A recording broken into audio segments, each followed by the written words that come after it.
Hey everyone. Okay, so today we're going to be talking about how to de-stress regarding time. So for those of you who wake up every day, you feel like you don't have enough time, you feel like you didn't get enough done, you feel like you need more hours in the day to do all the things that you need to do, this is for you.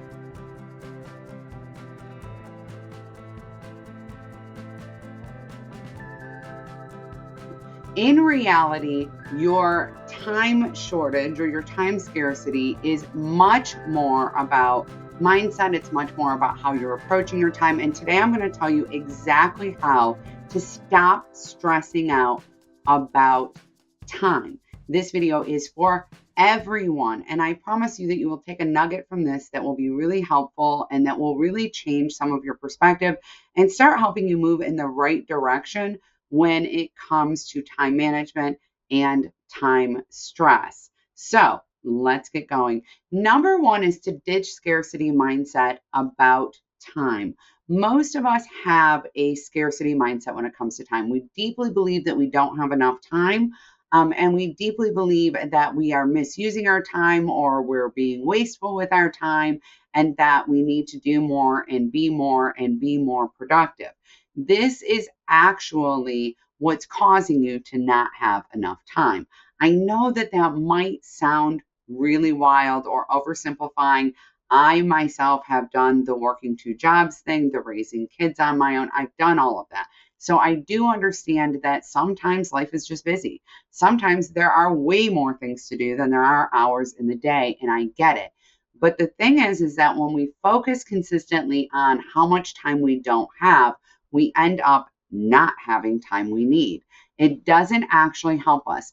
Thinking about how you don't have enough time is not going to help you get more things done. I promise you that. All it's going to do is cause you to be paralyzed and overwhelmed and stressed out. And those things, paralyzed, overwhelmed, and stressed out, are major time suckers.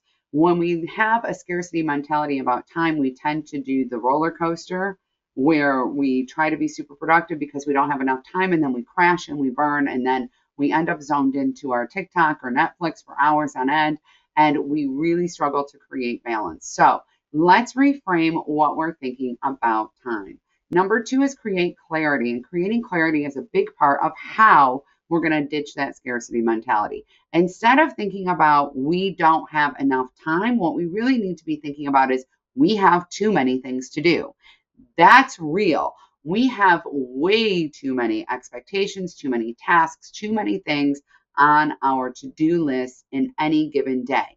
If you are sitting out there right now and you're thinking to yourself, well, Cassie, yes, I understand that because I am a woman and I am a working mom. And that means I work full time. I'm raising kids. I have to keep my house clean. I have to obviously get to the gym. I need to have a side hustle. I need to take my kids to their activities. Maybe you feel like you need to lead those activities or sign up for some PTA thing. You've got parent teacher conferences. You're getting ready to go to school. I know just hearing it is stressful as all get out. Creating clarity about the fact that you do have 16 waking hours max in your day to get things done. And so you don't have a time scarcity issue. We just have the time we have. You have an abundance of tasks issue.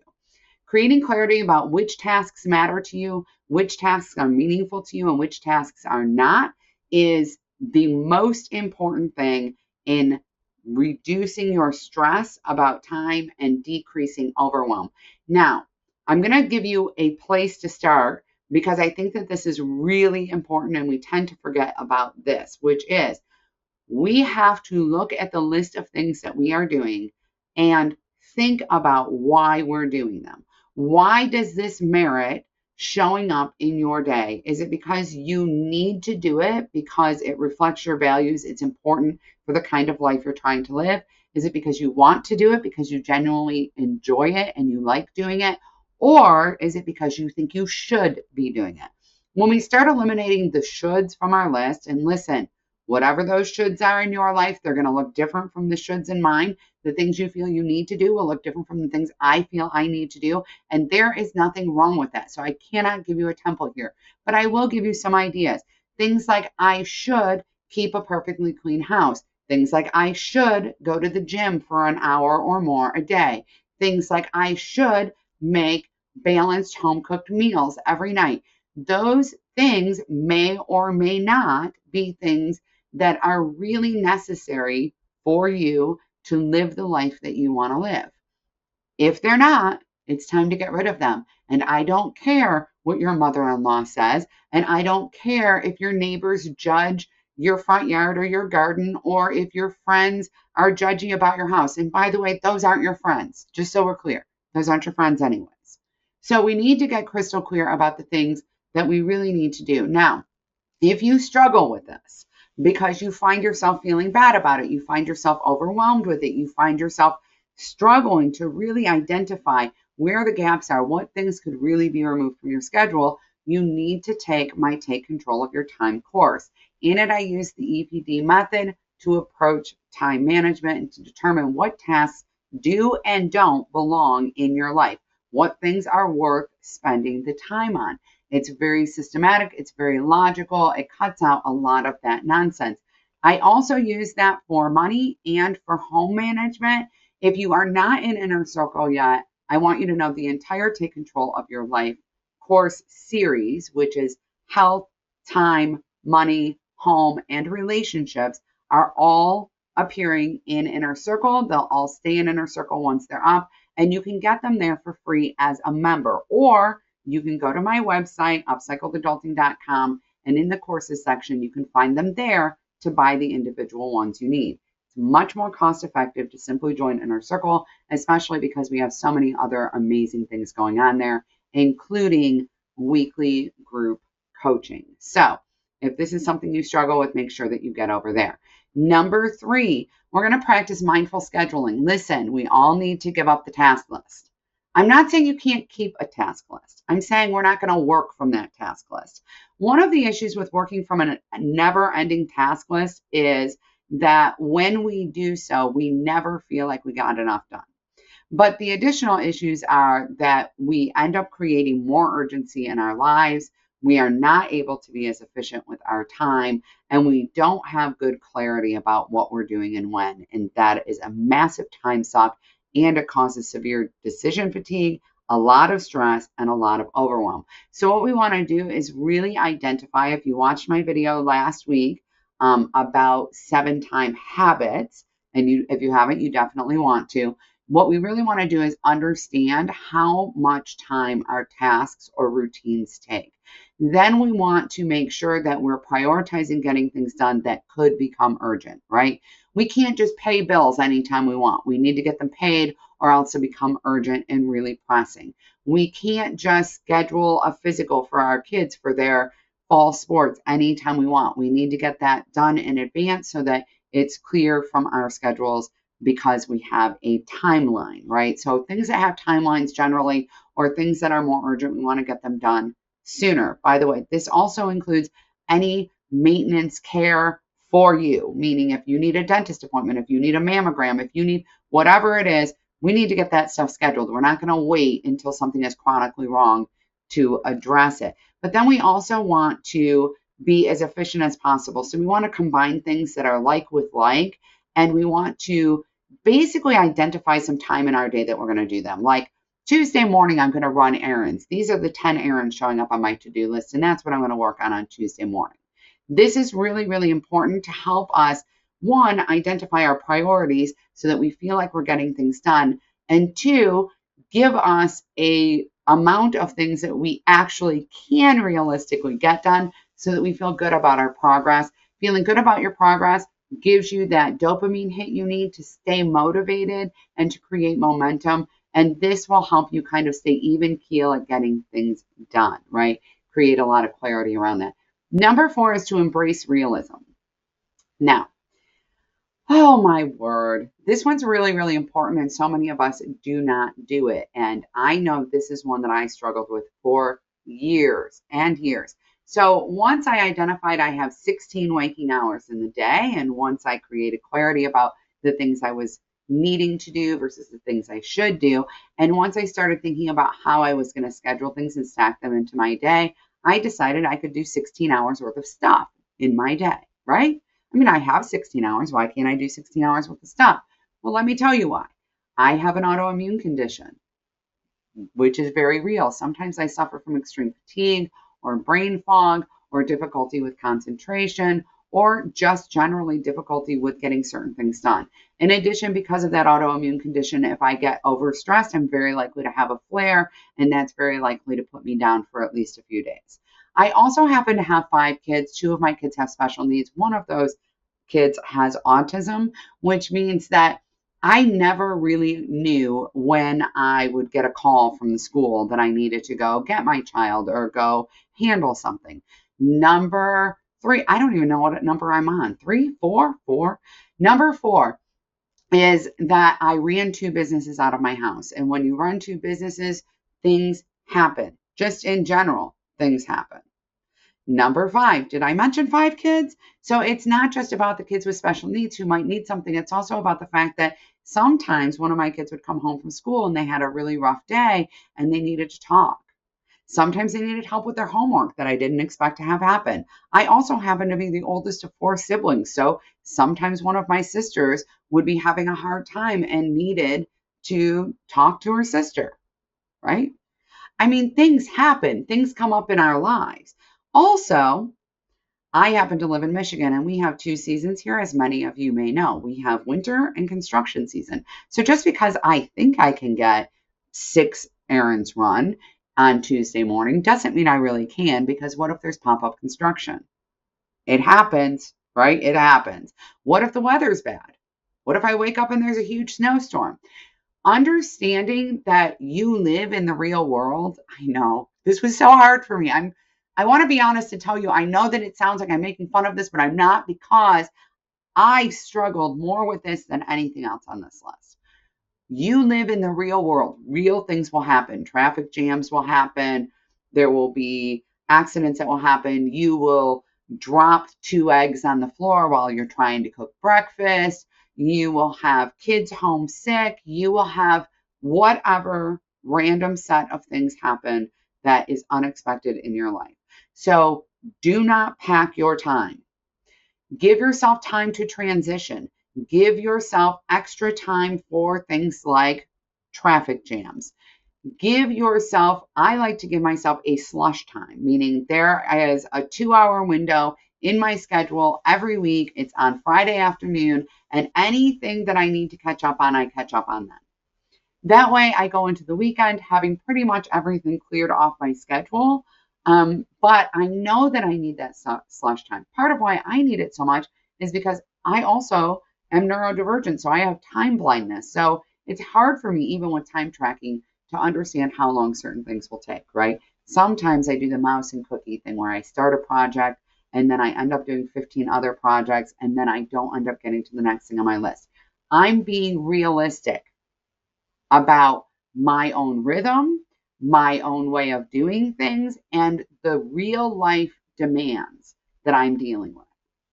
So that helps me to consistently feel successful, and it helps me to better manage my schedule so that I am not stressed and I am not overwhelmed about time. Number 5, and listen, I know some of you may really struggle with number 5 and you might want to turn me off, but don't. Number 5 is to unwind intentionally. All right. 1, we need sleep. You need at least 7 to 9 hours of sleep a night. And I do mean at least 7 to 9 hours of sleep a night, because that's for healthy young adults, is 7 to 9 hours. So kids need more sleep than that. Older adults like my age, I'm 51 now, need more sleep than that. It's important to know if you're struggling with an illness, if you're recovering from surgery, if it's winter, you probably need more sleep than that. So really understanding that you need the sleep, because not getting enough sleep is associated with basically every chronic disease you can think about, in addition to accidents and injuries being increased, not to mention the fact that when you're not sleeping enough, you tend to be really irritable, which means that you waste a lot of time having arguments you would not otherwise be having, with your partner, your kids, your friend, whoever. I mean, at least I know I did. In addition, you need downtime. Every single day you need downtime. If you don't schedule it, if you don't make the intention to take it, what you're going to end up doing is zoning into Netflix or zoning into TikTok, endlessly scrolling, because you do need downtime. Your brain knows it, your body knows it, and you will take it whether you mean to or not. So unwind intentionally. Whether that means that you play board games with your kids, or you watch TikTok for a half an hour, or you watch one of your favorite Netflix shows. I know Sweet Magnolias just came out. Everybody's obsessed. Whatever that looks like for you, take that unwind time because you need it.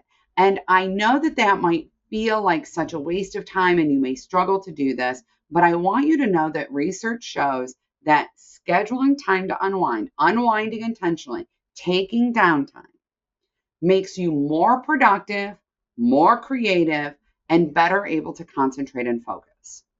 So any time that you take in that arena of downtime, relaxation time, and I mean in your waking hours, will result in you being so much more efficient and productive in your active time that it is worth it.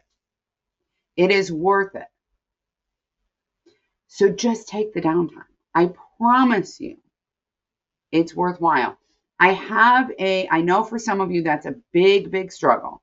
I know for some of you, you'll feel lazy and you will slip into beating yourself up and you will say, oh, I should be doing something. Listen, I have a friend like this and she thinks that she needs to be scheduled wall to wall and really struggles to get that release. And that is, by the way, relatively normal if you spent a lot of your life in stress, fight, or flight mode, right? In stress response.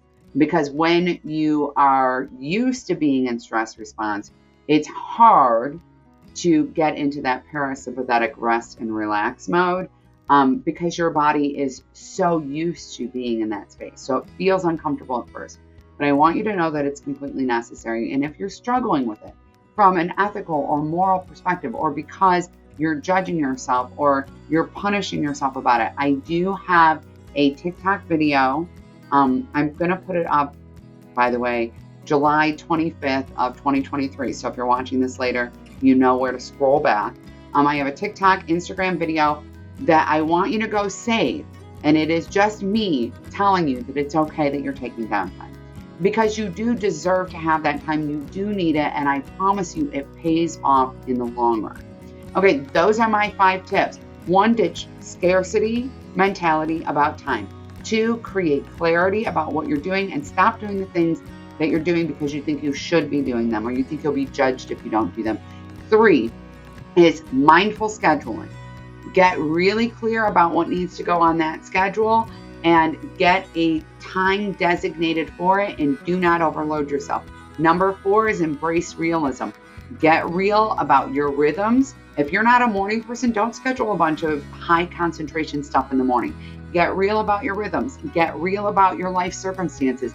Get real about what you need so that you can actually make these things happen. And number 5 is unwind intentionally. And all 5 of these are reliant on this. We do not judge ourselves. We get curious. If you're stressed about time, if you feel like you don't have enough, if you are overwhelmed, if you are feeling not productive enough or lazy or not disciplined enough, I want you to get curious about where that's coming from and how you can better support yourself. You are absolutely amazing and you deserve to live the life that you have been dreaming about. This is Upcycled Adulting and I am here to help you upcycle your real life into your best life so that you can wake up every single day feeling purposeful and fall asleep every single night feeling proud, because I promise you, you do deserve that. Don't forget to subscribe. Bye, everyone.